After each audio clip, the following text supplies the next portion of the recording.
Welcome to middle education. लीजिए students, finally अब आपके सामने लेकर के आ गया हूँ 8th ग्रेड अभ्यास पुस्तिका कक्षा 8वीं के विज्ञान का पाठ 11।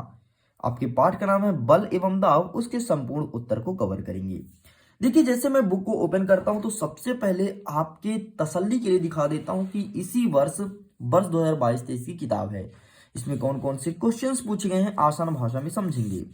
लेकिन उसके पहले हम एक नजर इंडेक्स क्यों डालते हैं। यहाँ पर chapter number 1st, 2nd, 5th, 6th, 7th, 9th और 10th इसको मैंने अच्छे से कवर कर दिया है।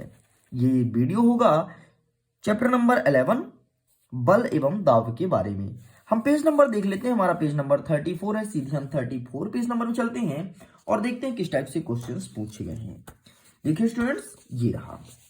देखिए यहाँ पर स्पष्ट रूप से लिखा है पाठ 11 बल तथा दाव। बल का मतलब होता क्या है? फोर्स या ताकत। और दाव का मतलब होता है किसी चीज को दबाना। तो देखिए, जब कोई भी हम कार्य करते हैं तो कहीं ना कहीं हमको बल और दाव दोनों लगाना पड़ता है, तभी हमारा कार्य संपन्न हो पाता है। चाहे हम चाकू से सेब को काटें या फिर अपने हाथ से पेन को तोड़ें, कोई भी कार्य करें बल एवं दाव लगाना ही पड़ता है। देखो, यहां से स्टार्ट होता है अति लघु उत्तरीय प्रश्न और आपका वार्षिक परीक्षा इसी से पूरा का पूरा बनेगा। तो आपको एट डेट में जितने भी क्वेश्चंस दिए गए सभी को अच्छे से प्रिपेयर भी करना है, यदि आप वार्षिक परीक्षा देना चाहते हो और अच्छे नंबर से पास होना चाहते हो तो। देखिए, पहला प्रश्न कह रहा है काटने तथा सुराख करने वाले औजार के किनारे सदैव तीक्ष्ण होते हैं, क्यों? मतलब देखे होगे, जिस औजार से काटते हैं वो हमेशा कॉर्नर में जहां से काटते हैं वो हमेशा नुकीला चोखा होता है, क्यों? ये पूछा गया है।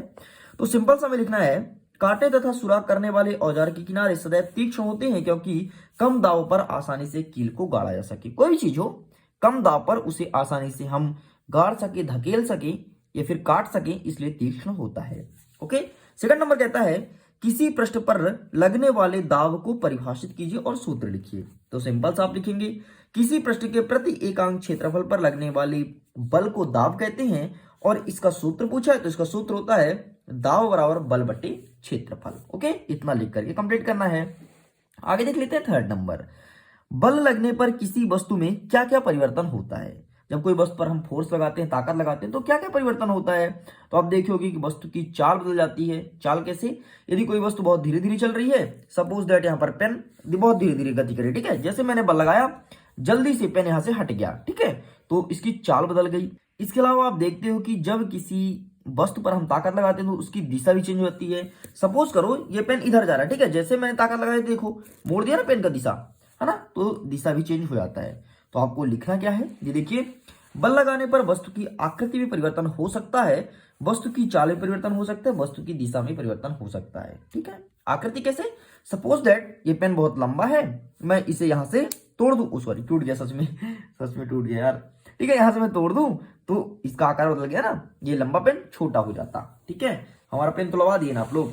चलिए, ये क्रेडिट भी आप लोग को देंगे पेन तोड़ने का, इसे क्रेडिट ही बोलेंगे भाई, पेन आपने ही तोड़ा है। ठीक है, इसे दोष नहीं बोलेंगे, इसे क्रेडिट बोलेंगे। चलिए आगे देख लेते हैं फोर्थ नंबर, पहेली के पास एक गुब्बारा है लेकिन उसमें सुराख है, पहेली ने यह गुब्बारा नहीं फुला रहा, बताइए क्यों?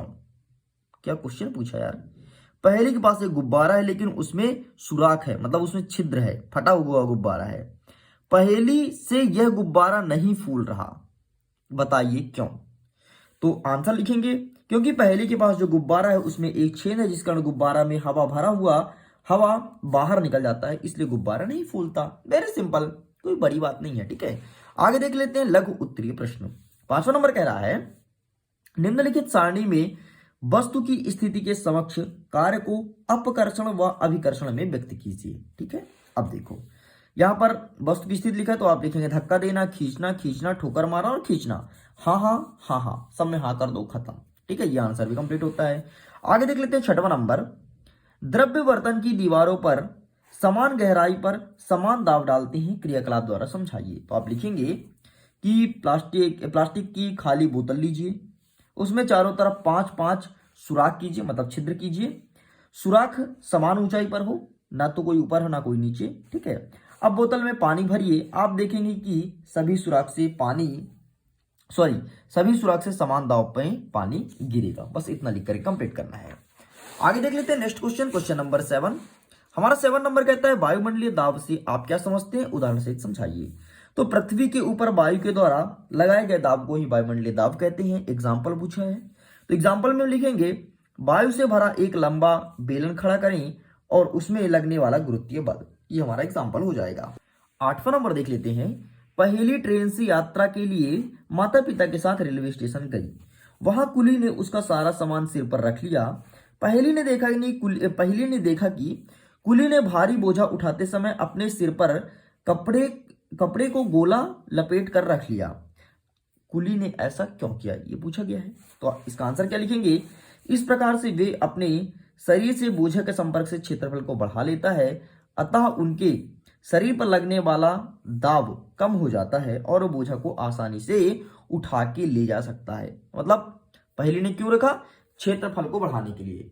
उसका क्षेत्रफल बढ़ गया और बोझा जैसे रखा तो उसके सिर पर जो दाब था वो कम लगा और आसानी से उठा के ले गया। ठीक है, आगे देख लेते हैं दीर्घ उत्तरीय प्रश्न। हमारा 9वां नंबर कहता है असंपर्क बल किसे कहते हैं, स्थिर वैद्युत बल एवं गुरुत्वाकर्षण बल को उदाहरण देकर के समझाइए। तो सबसे पहले लिखेंगे असंपर्क बल। तो चुंबक द्वारा किसी लोहे के टुकड़े पर लगाए गए बल को ही असंपर्क बल के नाम से जानते हैं। ठीक है, अब पूछा है स्थिर वैद्युत। तो स्थिर वैद्युत यहाँ पे लिखा है एक आवेशित वस्तु द्वारा किसी दूसरी आवेशित वस्तु पर लगाए गए बल को ही स्थिर वैद्युत बल कहते हैं। ठीक है, इतना लिखकर कंप्लीट करना है। फिर बोला है गुरुत्वाकर्षण बल, तो वे सभी वस्तुएं चाहे छोटी हो या बड़ी एक दूसरे के ऊपर बल लगाती है, इसी को हम गुरुत्वाकर्षण बल कहते हैं। बस तीनों को लिख करके कंप्लीट करना था। आगे देख लेते हैं 10वां नंबर क्या कहता है, निम्नलिखित को समझाइए। पहला नंबर बोला है कि द्रवों द्वारा लगाया गया दाब, किसी बर्तन की तली पर पानी द्वारा लगाए जाने वाले दाब पानी के स्तंभ की ऊंचाई पर निर्भर करता है। ठीक है, बस इतना लिख करके कंप्लीट करना है। आगे मैं पेज पलटा लेता हूं, नेक्स्ट देख लेते हैं। देखिए इसी का सेकंड नंबर कहता है चुंबकीय बल। तो चुंबक के चारों ओर लगने वाले बल को ही चुंबकीय बल कहते हैं। ठीक है, इसी में थर्ड नंबर कहता है पेशीय बल। तो हमारे शरीर की पेशी के क्रिया स्वरूप लगने वाले बल को ही पेशीय बल कहते हैं। ठीक है, मतलब शरीर के पेशीय द्वारा जो बल लगाया जाता है उसे पेशीय बल कहा जाता है आसान भाषा में। तो इस प्रकार से स्टूडेंट्स चैप्टर नंबर 11 हमारा पूरा कंप्लीट होता है। जल्दी ही मिलेंगे एक नेक्स्ट वीडियो में जिसमें कवर करेंगे पाठ 12 घर्षण के सभी प्रश्न और उत्तर। देखिए इसका भी प्रश्न उत्तर रेडी है, जल्द ही वीडियो को रिकॉर्ड करके अपलोड कर दिया जाएगा आप सबके सामने, ताकि आप उसे भी अच्छे से देख पाओ। तो स्टूडेंट्स देखिए अभी तक आपने वीडियो को लाइक नहीं किया, अगर वीडियो पसंद आए तो प्लीज वीडियो को लाइक कीजिए, अपने दोस्तों के साथ शेयर कीजिए और मिडिल एजुकेशन में पहली बार आए हैं तो चैनल को सब्सक्राइब जरूर कीजिएगा। डेफिनेटली बहुत कुछ प्रॉफिट मिलेगा। वार्षिक परीक्षा में कौन कौन से क्वेश्चन पूछ जाएंगे ये भी आपको मिडिल एजुकेशन के यूट्यूब चैनल पर बताया जाएगा। Okay, bye bye.